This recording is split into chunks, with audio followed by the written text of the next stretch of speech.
안녕하세요.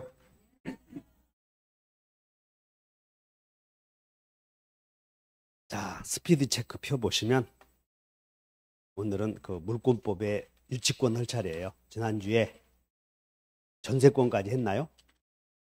전세권까지 5페이지 27번 보십시오. 지금 유치권 나오면 일단 유치권의 성립과 관련하여 요게 다음 중 유치권이 성립할 수 있는 채권을 골라라 그러면 그냥 비용 채권이야. 비용 채권만 골라야 되고 권리금 채권이나 이런 거 손댔다가는 큰일 나는 거예요. 유치권이 성립할 수 있는 채권은 비용 채권이다. 그 다음에 하나 더 들어간다면 동물로부터 입은 손해배상 채권 두 개밖에 없어. 다 같이 비용 채권, 손해배상 채권. 근데 손해배상 채권도 사람에서 생긴 동물로부터 입은, 그래, 동물로부터 입은 두 개만 이해해 놓으면 돼. 주로 동물로부터 입은 피해 손해배상 채권은 나오는 경우가 드물고 주로 물어보는 게 1번의 비용이니까 비용만 동그라미 쳐. 비용만. 그 다음에 비용 받을 때 이게 변제기 도래야. 이 변제기 도래는 유치권의 성립 요건이다. 그렇게 시험에 나오므로 주의하시고, 점유, 이 점유는 꼭 직접 점유해야 돼. 직간 불문한다. 직간 불문한다. 그 다음에 여기서 점유는 먼저 점유하든 나중에 점유하든 문제 삼지 않고 어쨌든 간에 점유는 해야 되고 채권 생기고 나중에 점유해도 성립이 되고 점유하고 있는 도중에 채권이 생겨도 유치권이 성립이 된다. 다만 직접 점유, 간접 점유 묻지 않지만 무지기는 없다. 요 말이 뭔 얘기야? 채무자가 직접 점유하는 경우에는 없다. 이렇게 외워. 다시 한번 채무자가 직접 점유한다. 그러면 유치권 성립하지 않는다. 이렇게. 그래서 여기 이걸 연결시켜야 돼. 직접 점유, 간접 점유 묻지 않지만 채무자가 직접 점유하고 있을 때에는 유치권 성립하지 않는다. 이렇게. 무슨 얘기인지 아셨나? 자, 여러분 다 무직이 없다.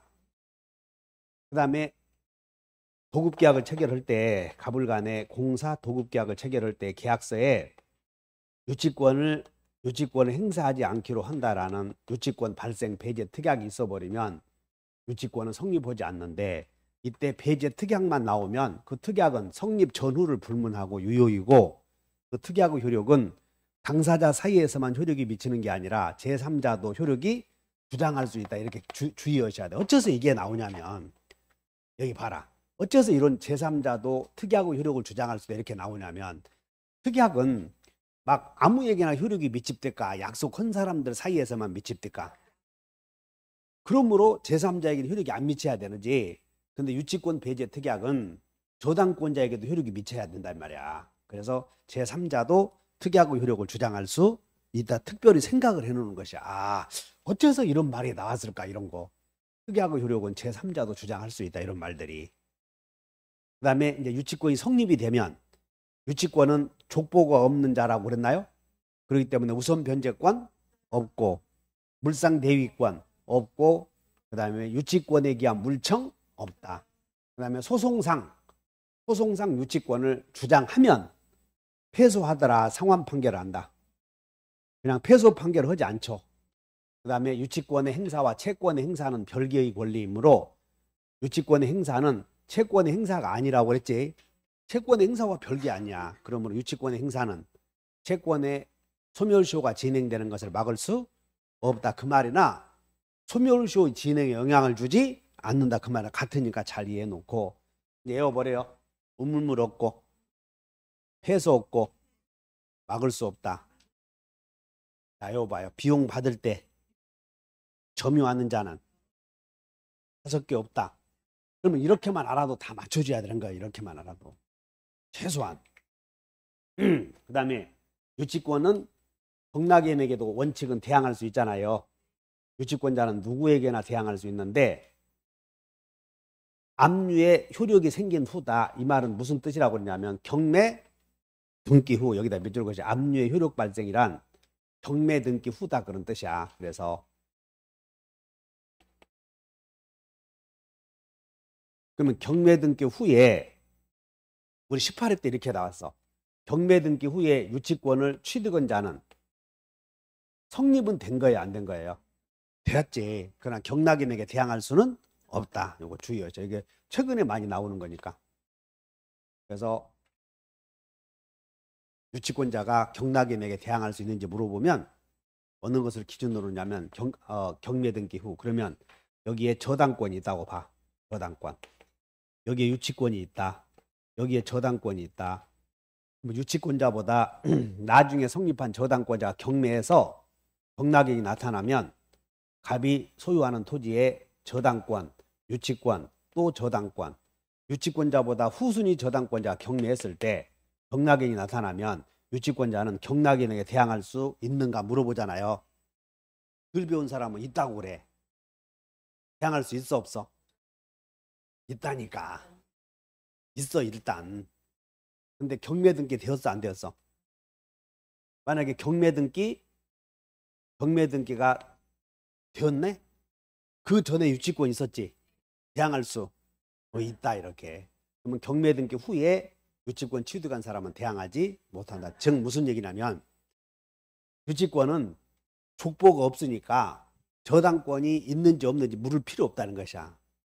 다만 이 건물에 대하여 경매를 실행하기 위해서 경매 등기가 되고 나면 이 경매 등기 건물을 살 사람은 권리 분석을 했을 때 경매 등기 전에 여러 가지 권리가 있는지를 확인했을 거 아니야. 근데 보니까 없었던 거지. 유치권이 없었대. 근데 그 후에 조폭이 느닷없이 유치권 들고 일어설 수 있지? 나가질 수 없어. 그런 사람까지 보호해줄 필요 없지. 그러므로 경매 등기 후에 유치권자라고 우기면 보호해주자, 패 죽이자. 그 얘기야 지금. 왜냐하면 유치권자 놈들이 그 싸가지 없는 놈들이 많다고 하지 않았어. 그래서 경매 등기 전후를 기준으로 해서 자 여러분 다 등기 전에는 살고 후에는 된다. 이렇게 하면 돼. 경락인에 대항하지 못하고 경락인이 경매 등기 후에 유치권 취득한 사람에게 내놓아라 하면 버텨야 돼. 병 깨서 대들어야 돼. 내놔야 돼. 경매 등기 후에 유치권 취득해서 경락인이 나타나서 경락인이 유치권자에게 물건 내놓으시오 하면 좋게 내놔야 돼. 쇠스랑 들고 덤벼야 돼. 그때는 쇠스랑 들고 오면 안 된다니까. 저렇게. 경매 등기 전에는 쇠스랑 들고 와도 되고 경매 등기 후에는 좋게 내놔야 된다니까. 대항하지 못한다. 이렇게 오래 하지 말아. 요 말이 이거 아니야. 압류 효력이 생긴 후에 성립한 유치권은 경락인에게 대항하지 못한다. 이렇게 요즘에 이 내용을 알면 유치권의 성립 시기를 한꺼번에 물어보는 것이야 이게. 그다음에 유치권자는 사용해서는 안 되잖아요. 근데 보존에 필요한 범위 내에서는 사용할 수 있으며 보존에 필요한 범위 내에서 사용은 이렇게 물어봐. 보존에 필요한 범위 내에서 사용은 불법 행위는 아니고 부당이득은 성립된다 이렇게 나오니까 이런 것들은 최소한 알고 가셔야 돼. 그 다음에 이제 저당권 가자.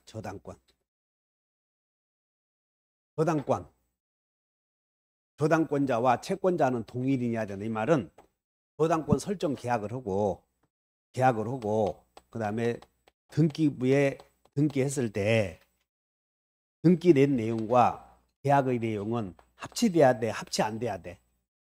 일본주로 물어보잖아. 그러므로 저당권자와 채권자는 동일이냐 된다 물어본다. 이걸 물어본다 요거. 그러니까 여기다가 하나 써봐. 가만히 계시지 말고. 저당권자와 채권자는 동일이어야 된다. 1번, 2번에다가 이렇게 써. 1번, 2번에다가 이렇게 뭐라고 이게 여러분들이 이 지문을 내는 이유를 알면 되는 거든. 그것이 공부야. 그냥 이 지문 나왔으니까 그런가 보다 하지 말고 어째서 이런 시험이 나왔을까 이런 거. 우리는 물권 총칙에서 물권 행위의 내용과 물권을 목적으로 하는 내용과 등기했을 때 이게 그 등기가 유효가 되려거든 이거 아니야. 유효가 되려거든 계약의 내용과 등기의 내용이 합치돼야 된다. 그걸 물어보잖아. 그러려거든 등기가 유효가 되려거든 내용에 합치만 쓰면 되지. 내용에 합치 있어야 되지. 그 얘기잖아. 여기 계약의 내용과 등기부에 기재된 내용이 같아야 된다. 그러면 채권자와 돈을 빌려준 은행은 A은행인데 채권자를 B은행으로 기재해버리면 잘못됐잖아요. 그거. 그 얘기야 지금. 이런 만약에 이것들이 여러분들이 머릿속에 와 닿지 않으면 기출문제 한 번도 안 풀어봤다는 거야 이게. 나오는 게 저런 문제니까. 왜냐하면 불법법에서는 등기가 유효하냐 그러지 않느냐 항상 나오려고 대기하고 있어. 그런 시험 지문이. 그 다음에 저당권 설정자는 여기 저당권 설정자에다 밑줄 것이고 저당권 설정자는 꼭 채무자이어야 돼. 제3자이어도 돼. 그러다 보니까 저당권 설정자와 채무자는 동일이냐 된다 또 틀린다니까 이게. 저당권 설정자와 채무자는 동일이냐 된다 마저 틀려. 저당권 설정자는 제3자가 될 수 있으니까 채무자와 설정자는 다를 수도 있지. 무슨 얘기냐면 을이 갑으로부터 1억을 빌리면서 그러니까 을이 빌린 사람이므로 채무자이고 갑은 빌려준 사람이니 채권자겠지. 그럼 1억을 빌려주면서 친구 사이에는 그냥 빌려줘. 더욱 담보를 잡아야 돼. 왜냐하면 돈 빌려준 친구는 그냥 친구 아니야. 그거 도망가 버린다고. 돈 빌려줬는데 안 갚으면 친구 사이도 우정도 없어져 버리잖아. 그렇게 좋은 친구가. 나는 내 후배 그렇게 좋아하는 친구가 있었거든. 대학 후배. 그러면 500만 원 빌려달라고 해서 빌려줬어. 내가 그렇게 좋아하는 후배고 그랬는데 한 10년 넘었어. 소멸시효 기간이. 그래서 내가 소멸시효 끝났다. 소멸시효 끝났다. 우리 어머니 돌아가셨을 때 유일하게 산에까지 따라온 후배야 이거. 대학 후배. 그러니까 내가 얼마나 좋아하겠어. 근데 500만 원 빌려줬는데 못 갚았나 봐.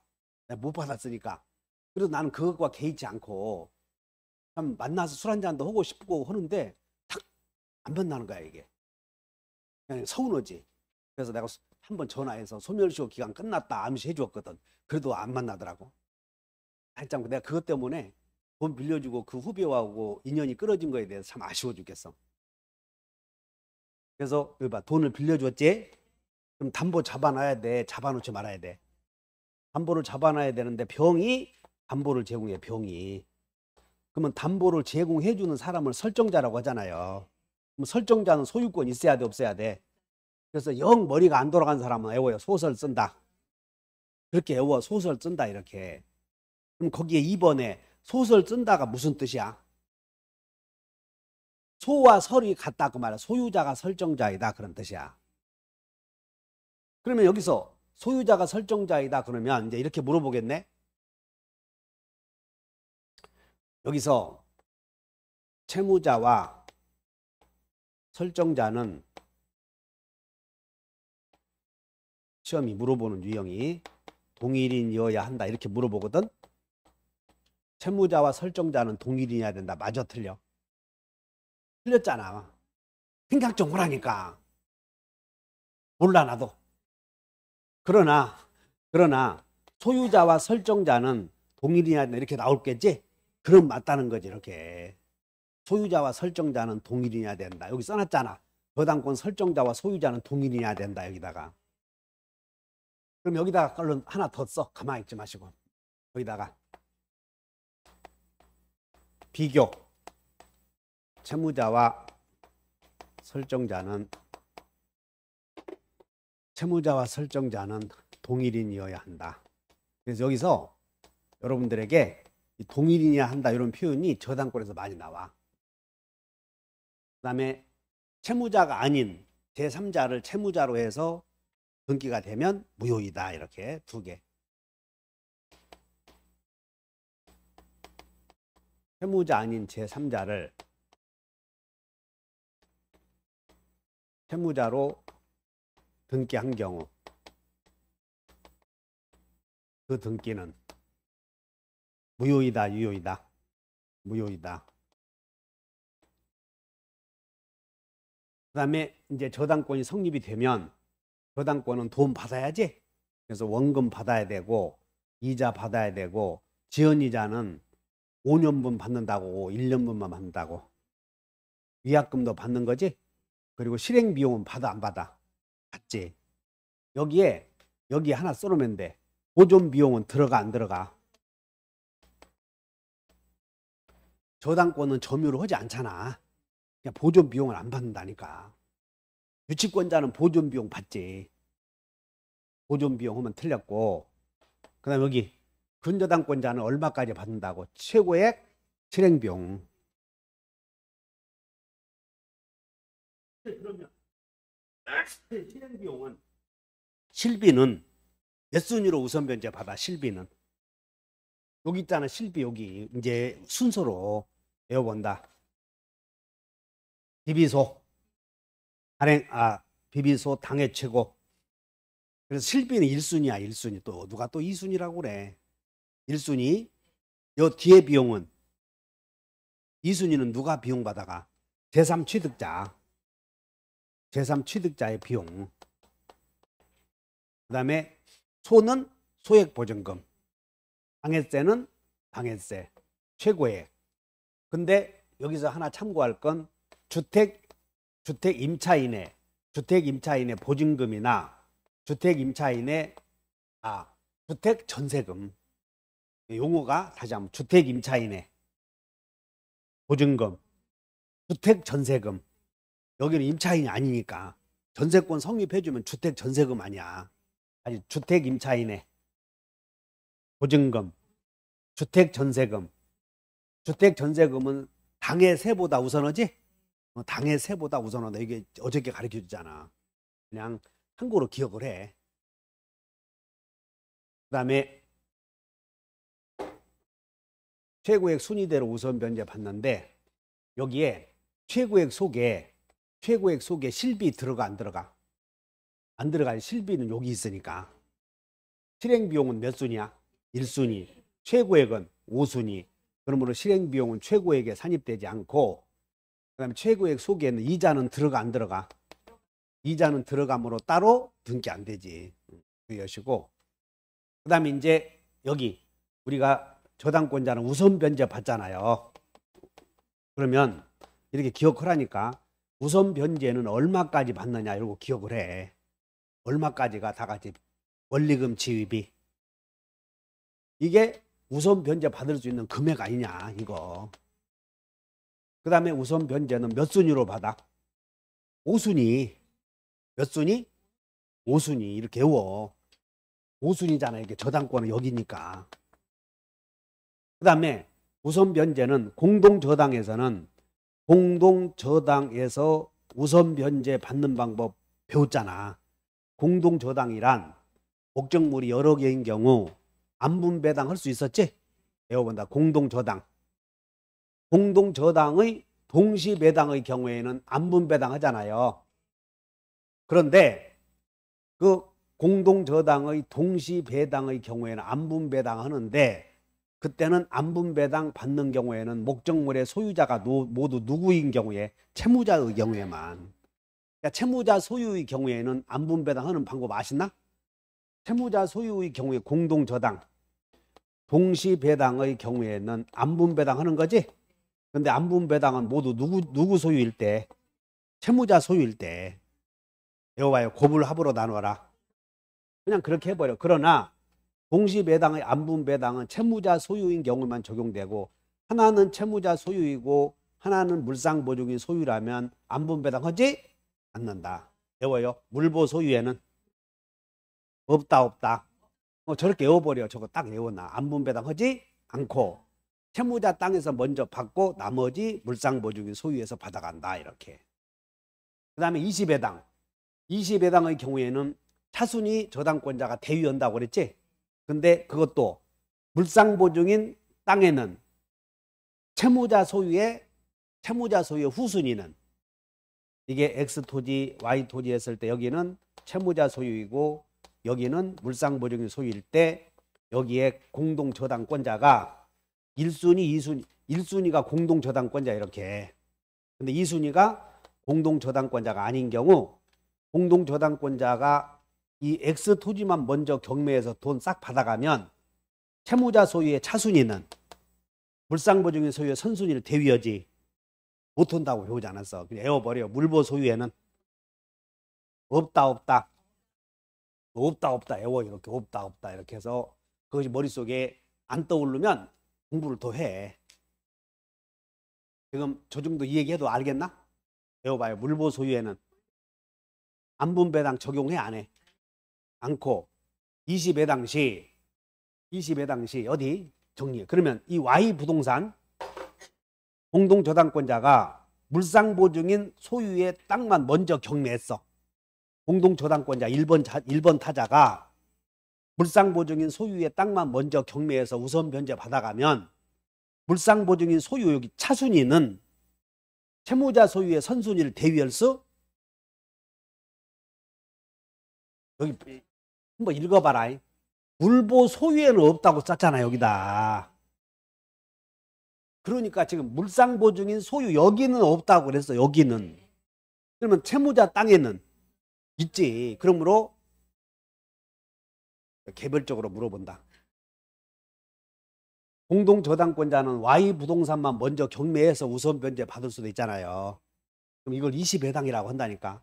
여기서 먼저 돈 받아가면 자, 이 물상보증인 소유의 부동산에서 먼저 경매해서 우선 변제 받으면 물상보증인 소유의 차순위 B는 2번 타자 차순위는 채무자 소유의 선순위를 채무자 소유의 땅에서 선순위 대위할 수 그렇게 해.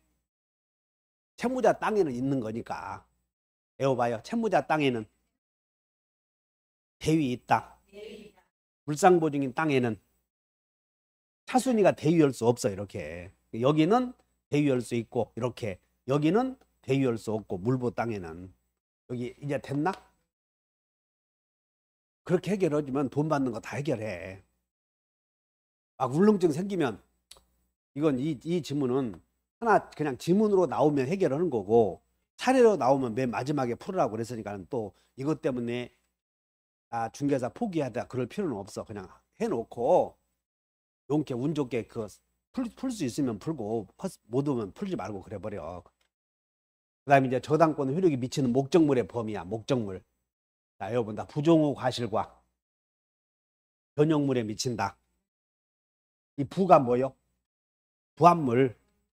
종은 그래서 종물. 후는 후과실. 후과실이 압류 후의 과실. 변형물에 미친다. 변형물이 보험금 물상대위. 여기다 변형물에다 밑줄 그으셔. 변형물이 물상대위. 그러니까 저당권의 효력은 부합물에도 미치고 종물이나 종된 권리에도 미치고 근데 원래는 저당권은 점유하지 않으니 과실에는 미치지 않지만 압류 후에는 미친다. 이렇게 압류 후. 그럼 압류 후 과실이 뭐냐면 후과실이 월세 아니냐 차임. 매매대금은 들어가 안 들어가? 매매대금은 절대 안 들어가지 이거. 그리고 매매대금은 변형물도 아니야. 왜냐하면 변형물 물상대위는 언제 행사하냐면 경매 가능할 때 불가능할 때. 경매할 수 없을 때 즉 이 건물이 저당권이 있는데 홀라당 꼬실라졌어. 불로. 근데 보험금으로 변했잖아. 그럼 화재로 멸실되면 경매 못하잖아. 그럼 경매 못하면 땅을 치고 울어야 돼. 꽁 대신 닭 잡아야 돼. 그게 물상대위라니까. 물상대위. 자, 경매가 불가능하면 물상대위권 행사하는데 만약에 그냥 여러분들이 화재보험금, 매매대금 채권 막 이렇게 써 있으면 한 줄로만 쓰면 괜찮은데 모의고사에서 여러분 골탕 먹이려고 자기들 강의 듣게 하려고 학원 강의 들으면 점수 안 나온다는 거 알려주려고 복잡하게 낸다고. 이번 모의고사가 내가 봤을 때 미리 조금 얘기하면 기분 나쁠지 모르나 수학력 우리가 우리 지금 무슨 시험이라고 그래? 수능 시험은 엄격한 변별력 때문에 막 뭐 킬러 문제 죽인다 어쩐다 그러잖아. 중개사 시험은 모의고사 봤을 때 그런 거 검토하는 사람 한 명도 없어, 강사 중에서. 지금 우리 중개사 시험이 민법만 보더라도 박스 문제가 19문제 나오잖아. 지금 적어도 19문제, 20문제. 이번 모의고사 보니까 한 문제 있더라, 한 문제. 민법만 내가 슬쩍 보니까. 2개 있어? 모의고사 봤는데? 아, 2개 있었나? 1개 있으면 그런다 해. 1개나 2개나. 그러면 강사들이 누가 냈는지 내가 뭐 보지도 않겠지만 강사들이 성의껏 내지 않았다는 거거든. 그러니까 그런 걸 가지고 모의고사를 가지고 여러분들이 점수를 측정하려고 하지 말라니까. 변별력을 가지고 그거에 대해서 30점 맞았네 40점 막 울지 말고. 아무 필요 없는 거예요 그거. 그냥 물론 옆에 1등 맞은 사람은 기분은 좋겠지만, 그러니까 그것에 의해서 내가 당락이 결정되니까 그러지 말고. 변별력 한 개도 없어 그런 거. 그러니까 10월달 9월달 변별력 있는 문제 만들어서 여기서 훈련시키면 다 합격을 해. 아멘. 그러죠. 이제 한 여사 옳은 얘기 하네 이게. 그래서 여기 학원 강사들은 내가 변별력까지 다 따져서 얘기하잖아. 우리 강사들이 여기 학원 안 나오려고 그래. 내가 자꾸 간섭하니까. 강의 여는 것 나 보면 저렇게 해서 합격할까 싶고 말이야. 여러분들은 손에 집어줘야 되거든. 그래도 틀려오니까 말이야. 그런 줄 알고 공부를 해. 그래서 자, 여러분 다 경매 불가능, 불상대위. 이번에 모의고사 어저께 살짝 보니까 이런 게 있더라고. 매매대금 채권에 미친다. 맞아, 틀려. 그 정도는 알고 가. 매매대금 채권 왜 미치냐고. 미쳤어. 예를 들어서 여러분들 상식적으로 한번 2분만 얘기할게. 지금 이 토지에, 을의 토지에 저당권이 있어. 채권이 얼마냐면 5억이야. 5억. 그런데 을이 경유에 팔아서 4억 받았대. 그러면 갑은 4억 받아갈래? 미쳤냐?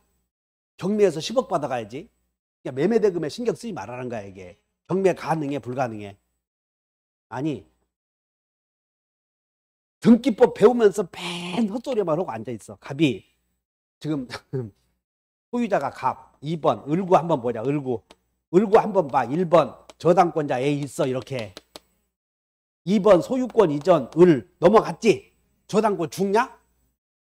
이제 이렇게 하는 사람들이 이 저당권은 그대로 따라가잖아. 지금 소유자가 변동되었어도 3번으로 넘어갔대. 3번 5번 타자까지 가서 죽어? 경매할 수 있잖아. 매매대금 손대면 안 되잖아 이거. 그러니까 등기법 배운 사람들이 이렇게 소유자의 변동이 생겼어도 저당권은 끝까지 따라가지. 그래서 경매하면 되잖아. 이런 거 매매대금에 손 못 대지. 그 정도 알았나? 그러면 경매 가능할 때 물상대위야, 불가능할 때 물상대위야? 불가능할 때. 그러면 수용이 되었는데 거기다가 이제 메모에 협의취득 나왔나 한번 봐. 협의취득. 그래서 협의취득은 토지의 취득 및 보상에 관한 법률에 따라 이렇게 협의취득이 나와. 협의취득에 따른 수용보상금. 협의취득에 따른 수용보상금. 불상대위 할 수 있어 없어? 협의취득은 매매와 같다고 하지 않아서. 협의취득은 뭐와 같아? 매매와 같으니까 이것은 매매대금과 같다 그 말이야. 성질이. 그러니까 물상대위 없다 그래. 그럼 물상대위권 행사할 때는 물상대위권 이제 봐. 물상대위권이고 물상대위권 행사 시기는 인도 전에 해야 되잖아. 인도 전에. 돈 받아가기 전에. 그리고 돈 받아가기 전에 압류해야 되고, 압류는 꼭 저당권자가 해야 돼. 제3자가 해도 괜찮아. 그래. 그러면 제3자가 압류했을 때는 우두컨이 있어야 돼. 내목 달라고 요구해야 돼. 이게 배당 요구해야 된다 그 말이야. 배당 여기까지 잘 기억해놔. 이것이 돈 받는 방법 아니야. 결국은 저당권자가 어떻게 돈 받는가 그거예요. 사실은 저당권자의 목적은 명함에다 써갖고 다니는 게 목적이야. 돈 받는 게 목적이야. 그래. 근데 매매대금에서도 받아가 못 받아가? 몰라 이제. 매매대금 손 대면 똑똑한 놈이야, 못된 놈이야. 그리고 매매대금에다 손대면 저당권자가 매매대금에다 손대서 매수인에게 나에게 주시오 그러면 너는 부평에서 배웠건 안다니까. 매수인에게 내가 저당권자니까 매매대금 나에게 주시오 하면 백건 문화생이 아니야. 아니야. 그 다음에 임차인에게 월세 내놓은 저당권자가 임차인에게 월세 나에게 주시 헐수? 언제? 원칙은 안 된다니까. 근데 압류 오건 하면 돼. 압류. 압류 후에는 여기 어디 있어? 후과실. 여기 압류 후에는 이제 압류 후에는 은행에다 돈 줘야 돼. 임대인에게 주었다가는 저당권자 또 한 번 저당권자가 또 돈 줘야 돼. 그 다음에 이제 일괄경매. 이것도 여러분들 이것은 일괄경매도 뭐냐면 저당권의 효력과 같은 거거든. 그래서 여기 토지에 자 여기 봐. 갑의 을의 토지에 갑의 저당권이 있는데 이제 처음 오신 분들은 얘기해. 자 여러분들 저당권은 동생들 다 데리고 간다. 이렇게 하나 외워놔. 저당권자는 경매가 이루어지면 동생들 다 데리고 간다. 그러므로 이 토지에 경락인이 나타나면 저당권은 살아 다 죽어. 동생들 다 데리고 가버리는 거예요. 데리고 다 죽어버려. 그러므로 저당권이 성립한 후에 건물 지었다 이 말이나 나대지에 저당권이 성립되었다 그 말이랑 같아. 자요 나대지. 그러면 나대지에 저당권 성립되었다는 얘기는 저당권 성립 당시에 건물이 없었다는 얘기잖아요. 그러니까는 건물 다 철거해야지. 그러면 저당권 설정자는 잘 들어. 저당권 설정자 을은 저당권 설정해주고 건물 지을 수도 있어 없어? 있지. 그러면 건물 지으면 저당권자는 공사 중지에 할 수 있나요? 있어. 공사 중지에 할 수 있어. 다시 공사 중지 청구. 왜냐하면 건물 지음으로 인하여 담보 가치가 하락이 되면 경락인이 안 나타날 거 아니야. 그러면 공사 중지를 할 수 있다고. 그래도 건물 지어서 상관없으면 그냥 놔두는 거예요. 됐지? 건물 완성했어. 철거시 할 수 저당권자가 없다니까. 그때는 이제 이제 상식으로 배워. 부평에서 배운 것처럼 하지 말고 잘 들어봐. 따라서 완성 전에는 중단하시오. 그렇게 할 수 있어. 근데 이제 완성해버리면 중단 못해. 철거 못한다고. 그래서 저당권자는 나중에 건물이 완성했을 때 철거시 하려고 하기 위해서 다 같이 지상권도 함께 갖는 경우를 담보지상권이라고 그래. 저당권도 갖게 되고 지상권도 갖게 되는 경우를 다 같이 담보지상권. 그러면 저당권의 입장에서는 나중에 철거 청구 못하지. 근데 담보지상권자 입장에서 철거 청구할 수 있다. 요약집 한번 보자. 요약집. 자, 요약집에 이게 좀 깊이 들어가면 진도가 못 나가서 페이지 58쪽을 한번 보셔. 요약집 58쪽. 그거 하나만 외워놓으면 돼. 8번에 저당권과 무상의 담보지상권 나오나? 저당권과 무상의 담보지상권 나오지? 거기 보니까 8번 봤더니 가로에 놓고 외워버려. 저손지철. 그거 하나 외워놓는 거야. 저당권 침해시. 즉 뭔 얘기냐면 여기 봐라. 이렇게 저당권자가 건물 짓는 것을 막으려고 저당권도 하나 갖고 지상권도 갖는 경우 이 지상권을 채권을 확실하게 담보하기 위해서 갖는 지상권이라고 해서 용익지상권이라고 하지 않고 담보지상권이라고 그래. 그러면 담보지상권자 입장에서는 철거만 하는 거고 저당권자 입장에서는 건물이 지어짐으로써 손해가 생겼으면 손해배상만 청구해. 어느 경우든 사용이익을 부당이득으로 내놓으시면 못해. 맨 민법에서 배운 게 다 물부손. 그거 있냐 없냐 그거 공부하는 거야. 물부손 있냐 없냐. 저당권자 입장에서는 건물을 완성이 되어버리면 철거시오 못해. 손해배상 해주시 할 수는 있지. 부당이득 내놓으시 할 수는 없어. 저당권은 조명 안 하니까. 그럼 이제 지상권자는 철거시 할 수 있지. 야, 여기다 저손지철. 이해하셨지? 그렇게 하고 넘어가자고. 그러면 여기는 일괄경매니까 여기 봐. 일괄경매니까 저당권이 성립하고 나서 건물이 들어서야 돼. 자, 여기 후축적. 그럼 여기서 이제 기억해봐. 여러분들이 이해를 할 때 시험이 저당 목적 토지. 다시 저당 목적 토지. 상해 건물. 저당권 효력이 미치지? 않는 거예요, 이게. 저당권의 대상은 토지 아니냐. 저당권의 효력이 미치는 범위는 토지야, 토지. 그리고 건물은 부합이 아니지. 그러므로 저당 목적 토지상의 건물에는 효력이 미치지 않는다. 이렇게 나와. 그러면 이제 철거해야 되는데 의뢰 입장에서는 철거 당하는 게 서운하잖아. 그 철거 당하는 게 좋아, 팔아먹는 게 좋아. 그래서 저당권자가 경매 신청할 때 하나의 신청서에다가 목적물 2개를 기재해. 이런 걸 일괄 신청이라고 그러잖아. 등기법에서도 하나의 신청서에다가 원인을 2개 이상 기재하거나 목적물을 2개 이상 기재하는 경우를 무슨 신청이라고 그래? 그래, 일괄 신청. 됐나? 이것을 일괄 경매라고 하는 거예요. 일괄 경매. 자, 외워버려. 일괄 경매.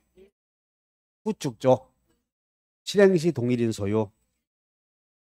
건물에는 없다. 이렇게 하나 딱 외워놓으면 한 문제 그냥 맞춰버리는 거예요. 자, 외워버려. 후축조. 실행시. 건물에는 없다. 과잉경매 아니다. 거기 하나만 더 써놔, 거기다가. 과잉경매 아니다, 이렇게. 이렇게 써버려. 과잉 없다 써버려. 과잉 없다. 이것이 일괄 경매. 그러면 여러분들이 이 의뢰 토지에 저당권이 건물은 나오도 안 해. 그럼 토지의 저당권이 성립된 시점을 기준으로 그 전에 건물이 있었다면 법지. 그 후에 건물이 들어선다면 일괄. 둘 중에 하나예요. 둘 중에. 자, 30번 법지 봐. 30번 법정지상권은 여기 자 여러분들 성립시 동일인 소유. 여기 저당 그냥 우리는 법정지상권 배우지 않았어. 다시 한번 우아래가 동일인 소유였다가 우아래가 달라지면 건물 소유자에게 인정해 주는 게 법정지상권 아니냐. 근데 우아래가 달라진 이유가 저당권자의 경매로 달라지면 법지. 저당권자의 경매 이외의 사유로 달라지면 관법지. 이렇게 생각나? 그러면 자 저기 봐. 이 저당권자의 경매로 달라지려거든. 저당권자의 경매로 달라지려거든.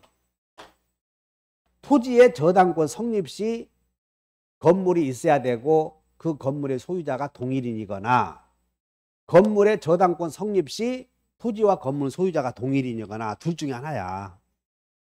배워요. 성립시 동일인 소유. 그러면 우리는 성립시 동일인 소유 이렇게 나오면 나대지라는 말이 나오잖아요. 그러면 나대지에 저당권 성립되었다 그 말은 건물 없었다 그 말이니까 법정지상권 있을 수가 없어. 그래서 외워요. 나대지 함께. 그럼 이 말이 뭔 얘기냐면 여기 봐. 또 토지와 건물을 자 갑이 토지와 건물을 갖고 있다가 을이 토지도 사고 건물도 사. 이렇게 함께. 여기까지 아주 함께 구입. 그런데 이제 여러분들이 이 정도 공부했으면 알아들 때가 돼야 돼. 그리고 어떻게 예상 문제도 뒤에 어떤 말들이 나올 것이라는 것도 예측하고 있어야지. 함께 샀는데 토지에는 등기했으나 건물은 등기했어, 등기 안 했어. 이렇게 이런 상태단 말이야. 근데 그 후에 이렇게 토지에 저당권 설정해 줘 봐. 그러면 저당권 성립 시 우아래 동일인 소유 아니지. 그러므로 절대 함께만 나오면 관법지도 없고 법지도 없고 그래. 이렇게 함께만 나오면. 자, 이거 나대지 함께. 그다음 여기 봐. 자, 을의 토지에 자, 갑의 토지에 을의 저당권이 성립 시 동일인 소유 아니야? 여기. 근데 그 후에 여기서 그 후에 건물이 멸실되어서 재축했고 그다음에 건물 소유자가 A로 바뀌었대. 지금 이 상태야. 저당권이 있고. 그러면 저당권자가 경매에서 여기 경락이 나타날 거 아니에요? 그러면 경락이 나타날 때 보니까 토지에 토지에 이렇게 경락이 나타날 때 보니까 건물이 있네. 이렇게 A. 이 상태. 법정지상권 인정돼? 몰라? 내 눈치가 봐. 얼른. 자, 이거야. 성립시 동일인 소유라면. 왜냐하면 저당권이 성립될 때에 건물이 있었다면 저당권자가 경매하면 경락이는 건물이 있는 것 받아 없는 것 받아. 그래, 있는 거 받잖아. 있는 거 경락에는. 그래서 건물이 멸실되어서 재축했든 소유자가 바뀌었든 상관없이 법정지상권 인정이 돼. 저당권 성립 시 건물이 있었다면 경락인은 건물이 있는 거 받는다고. 그래서 건물이 멸실해서 재축했다. 재축했는데 여기는 2층 목조 건물이었는데 여기는 15층 철근 콘크리트 건물로 변했어. 법정지상권 성립되나요? 돼? 또 안 된다고 그래. 된단 게. 돼. 그런데 법정지상권의 내용은 목조 건물은 몇 년이었어? 철근 콘크리트 건물은? 그러면 지상권의 내용은 자 여러분 구건물을 기준으로 한다. 15년짜리로 정해지는 거야. 15년짜리로. 그러면 이제 여러분들 어떻게 기억해야 되냐면 저당권 성립 시에 우아래가 동일인 소유라면 나중에 멸실해서 재축해도 법지 있다. 소유자가 달라져도 법지 있다. 이렇게 다 있는 거예요. 여기까지 왔나? 건물이 멸실해서 재축해도 있어 없어? 있어. 이렇게 소유자가 달라져도 있어 없어? 있어. 그러면 자 그런데 여기 봐. 이 의리 소유와는 토지에도 갑의 저당권이 있고 건물에도 갑의 저당권이 있다면 한 개의 채권을 담보하기 위하여 두 개의 물건을 담보로 잡고 있잖아요. 이런 거 공동저당이라고 그래. 그러면 공동저당권자는 이것만 경매해도 되고 지 알아서 할 수 있잖아요. 그러므로 공동저당권자는 채권 회수가 유리해 불리해? 유리하지. 그런데 공동저당 목적물이 멸실되었대. 이렇게 멸실. 그래서 다시 재축했대. 그러면 건물에 있었던 구건물에 있었던 저당권은 죽어버렸잖아. 이제 그러면 없어져 버린 거야. 이제 땅에만 있고 건물이 멸실되면 모든 물건은 소멸하니. 그래서 그 후에 공동저당권자가 어쩔 수 없이 돈을 받기 위해 땅만 경매하잖아. 땅에 이렇게 경락이 나타나겠지. 건물이 있었지? 오잖아. 그럼 건물에 법정지상권 인정하면 살 사람 없다는 것이야 이게. 그래서 공동저당에서는 공동저당권자를 보호해줘야 돼. 이때는 건물을 보여주면 안 돼. 그래서 잘 봐. 공동저당권에서 공동저당물이 멸실되고 재축했을 때에는 원칙적으로 법지 없다. 외워요. 공동저당 건물 멸실 후 축적. 법지 없다. 이렇게 외워야 돼. 원칙이 없어. 원칙이. 다만 우리 시험에 안 나온 게 여기 봐. 안 나온 게 안 나왔다? 그러면 그런 것들이 예상 문제라고 그래. 그래서 여러분들 떨어뜨리려고 한다면 여기 봐. 지금 우아래가 동일인 소유였는데 법정지상권이 있었는데 이 상태에 있다가 건물이 멸실이 된 거야. 이렇게 건물이 멸실이 되었어. 이렇게 저당권만 있지. 이 상태 했나? 멸실되었으니까 이게 있다가 멸실되어 버렸어. 근데 그 후에 여기다 건물을 지었다. 그러면 법지 없다고 그랬지? 근데 건물을 지어서 이 토지와 똑같은 순위에 동일 순위에 여기다가 저당권 등기했다면 법정지상권 우아래가 동일인 셈이 되어버렸잖아. 이런 게. 그러면 그때는 예외적으로 있다. 그러면 여러분이 원칙도 모르면서 예외 안다는 건 무리니까 그냥 우리 하던 대로 하자고. 그래서 자 저당권 실행에 의한 법정지상권은 자 첫째, 토지와 건물의 저당권이 성립될 당시 우아래가 동일인 소유라면 건물이 멸실해서 재축해도 법지 있어. 다만 공동저당의 경우에는 멸실되면 없다. 이렇게 기억하면 돼. 됐나? 그럼 만약에 공동저당 건물 멸실 후 재축했다. 그리고 뒤에다가 뭔가 말이 붙어 있잖아요. 그럼 그때는 생각해 보면 돼. 건물을 멸실해서 신축했는데 그 자리에다가 토지와 같은 순위에 등기를 했다면 그때는 예외적으로 법정지상권이 있구나. 즉 이거 신축 후 동일 순위에 등기가 되었다면 예외적으로 있다. 이건 굳이 시험에 안 나왔으니까 그냥 눈여겨서 보는 거예요. 그러면 괜히 이거 했나 싶고 그냥 이것은 추석 명절 때 하면 되고 추석 명절 때 이거 하지 말고 일단 자 여기 봐. 이걸 먼저 알아야 돼. 자 저당권 성립 시 우아래가 동일인 소유지. 건물이 멸실해서 재축해도 돼, 안 돼? 된다니까. 근데 공동저당은 돼, 안 돼? 그렇게 외워버려. 자, 이제 외워보나. 나대지 없다. 함께 없다. 공동 없다. 세 개만 외워. 나대지, 함께, 공동 세 개만 외워. 그럼 이제 관법지 없다까지 이제 관법지가 8개 있었지? 외워봐. 환나 함께. 신타무, 철임, 없고, 그 다음에 법지 없는 거 3개 외우면 돼. 다시 나대지 함께. 멸실. 공동저당 멸실. 이렇게 꼭 외워야 돼. 공동저당 멸실. 그 다음에 31번에 저당권의 침해와 관련하여 자, 외워버린다. 채무자가 침해하면 여기가 채즉 설보.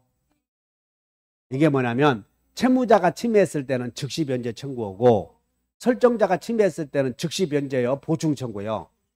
2개 잘 기억해야 돼. 채무자가 침해했을 때는 즉시 변제. 다시 외워요. 채즉.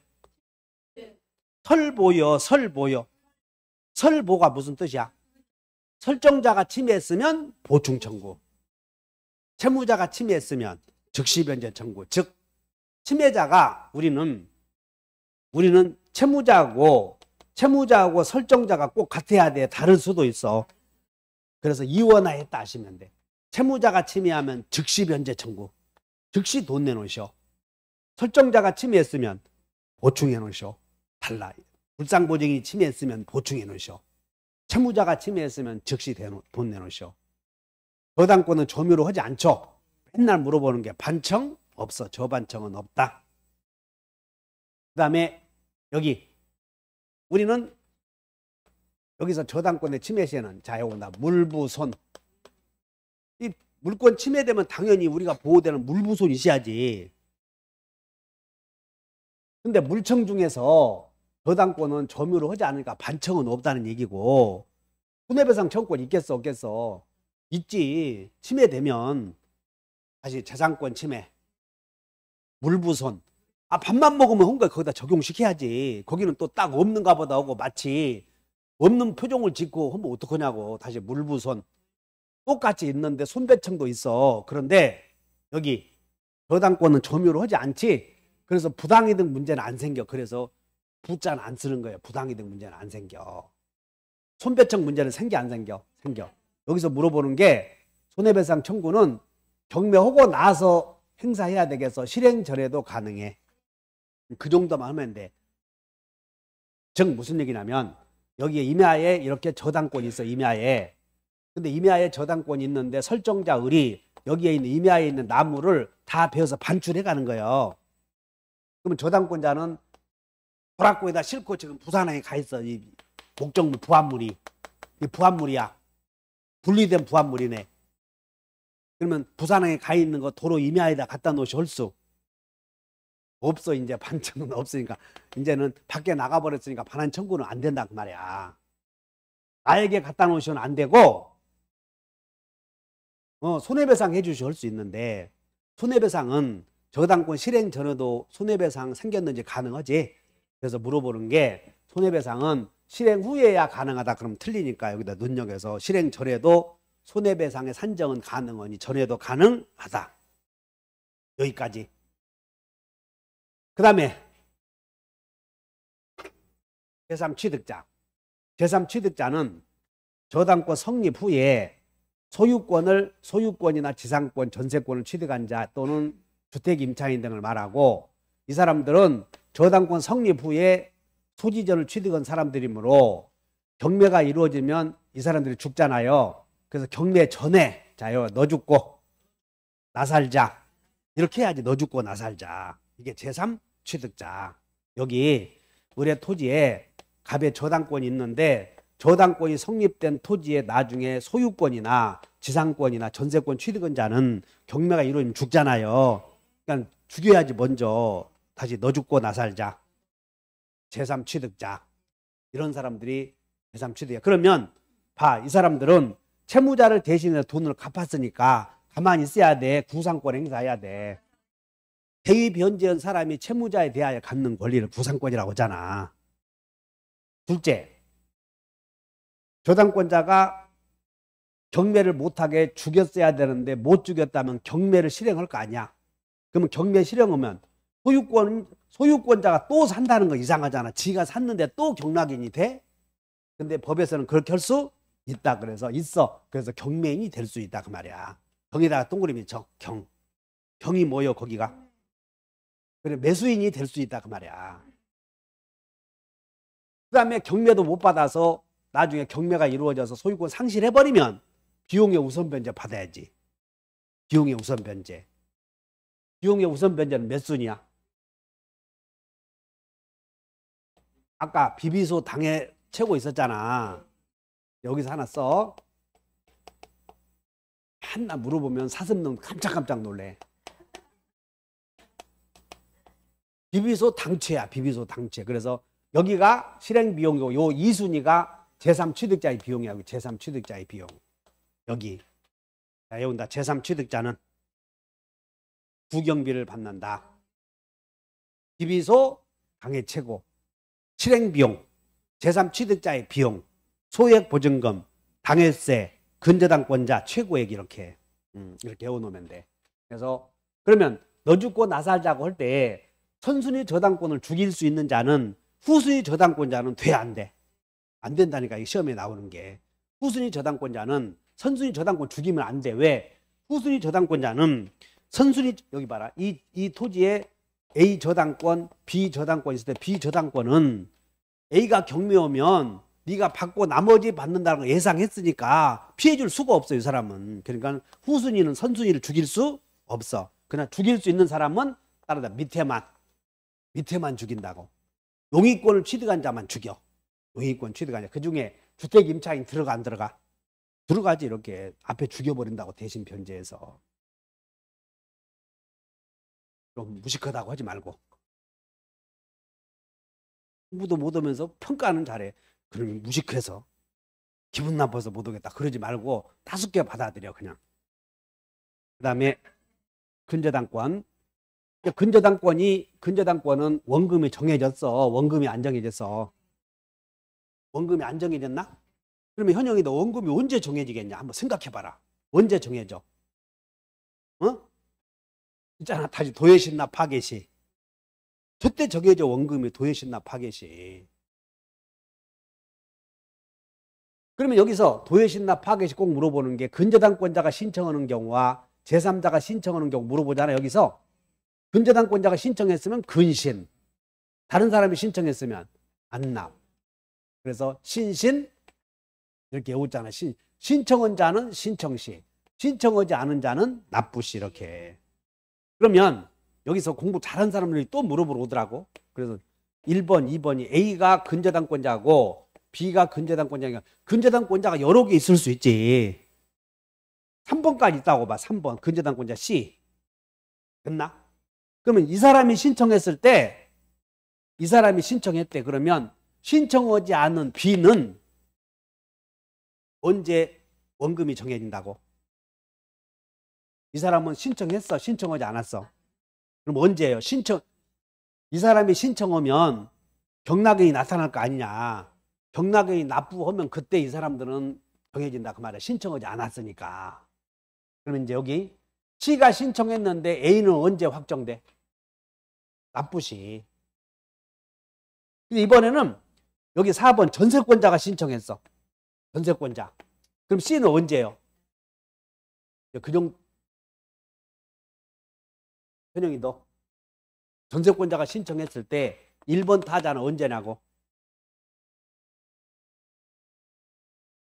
합격해서 임마 너한테 쓰는 심정이 지금 네가 나한테 좀 잘해주는 건 여기 인터넷에 좀 올려서 고등학생이 합격했다 좀 소개 좀 해봐라. 아, 이 자식 좀. 이 상금 200만 원 걸었어도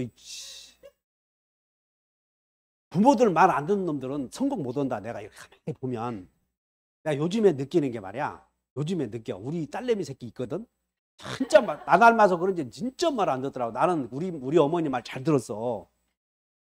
반일을 하면 반일하고 우리 어머니 불쌍해서 맨 같이 일해주고 내가 고등학교까지 내가 같이 일할 수가 없어서 내가 고1위로 그 국립이 있다. 국립고등학교. 거기는 박정희 대통령이 만든 학교인데 그냥 기숙사비도 안 내고 그냥 가는 거야. 돈 다 대주고 하니까. 이력이 지겨워서 나는 그리 가버렸다고. 또 고창고등학교 가서 일 좀 하자고 그러는데 그쪽으로 갔어 이제. 그랬어도 맨날 토요일 날 외박 나와서 우리 어머니랑 일해 줬어. 우리 아버지는 공무원 출신이거든. 군청. 그러니까 일 절대 안 해. 그래서 마당에 이 쌀이나 보리 널어놓지. 그럼 나는 비 오면 매 혼자 쫓아가는 거야. 우리 아버지는 시정에 모정이라고 해서 가만히 계셔. 닭도 쫓지도 않는다니까. 닭. 이렇게 뭐 널어놓으면 닭이라도 쫓아야 될 거 아니야. 가만히 계시는 거야. 그래 우리 어머니가 얼마나 속이 상했겠어. 이거 밭 농사는 많은데 이거. 근데 우리 동생은 우리 아버지하고 똑같아. 아주 게으르기가 늑대 같은 새끼야 아주. 그러니까 결국은 말로가 안 좋아. 말로가. 막내 하나 있는 거 어머니가 우리 어렸을 때 우리 아버지가 육성회 그 학교 교장 그 육성회장이었거든. 학교에서 우유 같은 거 촌에서 우유 같은 거 나는 맛도 못 봤어. 그거 하나 얻어먹으려고 옆에서 쳐다보고 있으면 조금 끝에 국물 떨어진 거 있잖아요. 내 동생이 먹고 그럼 이렇게 한번 얻어먹으려고 계속 쳐다보고 있었던 거예요. 이 새끼 말 안 듣잖아. 부모들이 잘해주니까 막내라고. 이 새끼 고집 정말 세더라고. 어렸을 때 모종에다 데려놓으면 풍뎅이 막 돌아다니잖아. 막 대가리 여기다 박고 이 새끼 이렇게 일찍 죽었어 그거. 나 그 새끼 때문에 엄청 손해봤어 이게. 경찰서에 들어가면 내가 빼주고 내가 고생한 게 아니라 우리 집사람 강화 사람이 그래서 내가 살고 있어 지금까지. 내가 그런 때문에 마음이 좋아서. 이쁘겠어 안 이쁘겠어? 꼭 거꾸로들 얘기하죠. 그러니까 말을 잘 들어 좀. 얘들은 자기들이 세상을 보기 때문에 앞에 간 세상을 모르잖아. 앞에 닥쳐올 세상을 모르잖아. 우리는 지금까지 자기의 경험만 갖고 사람들을 교육시키려고 그래. 대통령도 앞으로 다가올 세상이 미래가 어떤 세상이라고 예측하면서 정책을 시행해야 돼. 그러면 앞으로 다가올 세상은 대통령이 알아 몰라. 그래서 교수들 말을 잘 들어야 된다니까. 학문을 연구한 사람들을. 전문가들 말을 들어야 되는 거야. 전문가들은 오랜 과거와 미래를 비교해서 예측해놨잖아 이거. 근데 즉흥적으로 하면 안 되지.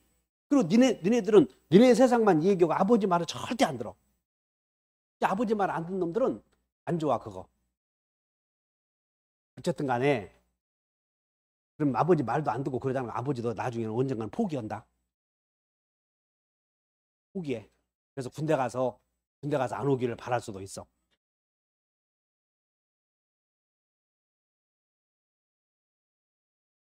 포기한 마음이 어떡하냐고 부모들이. 그럼 포기했다가는 포기해. 그래도 포기하지 않아. 그래 부모들은 포기 않는데 또 자식들은 포기한 줄 알아. 부모들은 나를 돌아가실 때까지 사랑하는 걸 이렇게 생각해야 돼. 그래서 잘해. 해서. 그리고 막 옆에 나는 너한테 쳐다보면서 네 화장실 가서 담배 피는지 안 피는지도 알지만은 잘 되기를 바라잖아. 그런 잘 되기를 바란다는 얘기는 나중에 어찌 될지는 몰라. 그 상황에서 잘해야지. 여기 얼른 끝내버려. 에어번에다 신신 안 나. 그 다음에 에어번에 확정 전. 여기서 우리는 맨 물어보는 게 확정 전에 채권 양도 오면 확정 전에 채권을 양도했을 때는 근저당권은 따라갈 수 없다. 제일 많이 나오는 지문, 나온 지문 2번이니까 여러분 좀 이해해 줘야 돼. 근저당권에서. 그래서 뭐라고 됐냐면 피담보 채권 확정 전 여러분들 이렇게 여기만 보면 채권을 양도하면 근저당권도 이에 수반되는 게 원칙이잖아. 이렇게 채권이 양도되면 근저당권도 따라간다. 이게 수반성 아니냐. 알아들었지? 근데 채권이 확정 전에는 갈 수 없다니까. 채권 양도되었다고 해서 근저당권이 따라갈 수는 없고, 그럼 확정 후에는 가지 못한다. 그래요. 그래서 근저당권은 확정이냐 확정이 아니냐, 이게 제일 중요한 거예요. 확정이냐 확정이 아니냐. 그 다음에 근저당권은 우리가 계약의 내용은 싹 바꿀 수 있다고 그랬죠. 그래서 채무자도 바꿔 못 바꿔?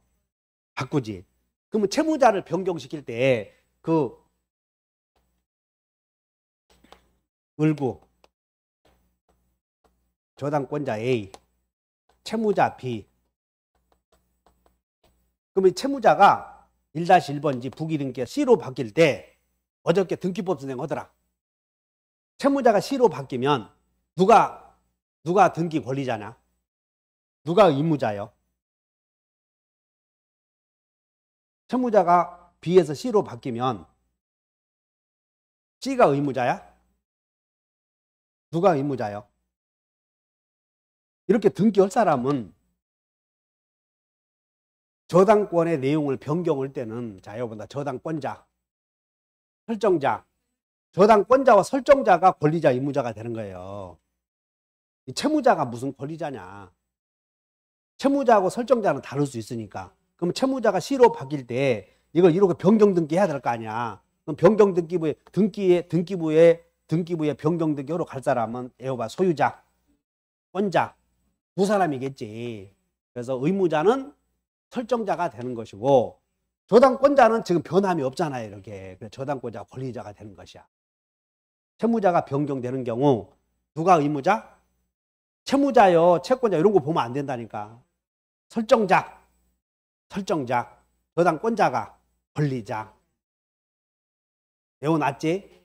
변함이 없잖아. 채무자가 이렇게 변했어도 채권자, 채무자는 변함이 없고 저당권자도 변함이 없잖아요. 지금. 저당권자가 권리자, 채무자, 설정자가 의무자. 그럼 설정자는 등기필 정보 제공해야지. 자, 여러분, 후만 담보된다. 이 말은 저당권 성립 후에 채무자가 변경되었다면, 변경 전에 채무자가 C로 바뀌었다면 새로운 채무자는 전 B가 떠안은 채무자는 갚아야 돼. 자기 빚만 갚으면 돼. 그러니까 그렇게 하면 돼. 자기 빚만 갚는다 해버려. 자기 빚만 갚는다 이렇게. 후만 담보된다. 그래서 여기 봐. 채권 확정 전 채무자가 변경되면 변경 후의 채무자에 대한 채무는 담보된다. 그럼 맞아 틀려. 변경 후에 채무자에 대한 채무만 담보된다. 맞네. 변경 후의 채무자에 대한 채무만 담보된다. 자기 빚만 갚는다 그런 뜻이야. 아주 제일 많이 나와 이게. 그 다음에 경매 시 저당권 혼자가 동생들 다 데리고 가. 다 데리고 가고 그 다음에 근저당권은 최고액이 존재하는데 이 최고액을 갚을 사람 물상보증이나 제3취득자는 싹 다 갚어. 최고액까지만 갚어. 그리고 채무자만 나오면 채무자는 싹 다 갚아야 된다. 저당권 소멸할 때는 채무자는 싹 다 어디? 싹 다 갚아야 할 사람은 누구만? 묻는다. 물상보증인이나 제3취득자는 싹 다요. 싹 다 아니요. 채무자 아니잖아 이렇게. 채무자만 싹 다 갚으면 되고 나머지는 최고액까지 변제하면 된다. 자, 이렇게 해서 물권부 끝이 났고 5분간 쉬었다가 계약법 들어갑니다. 괜히 잔소리해서 시간이 많이 가버렸네요.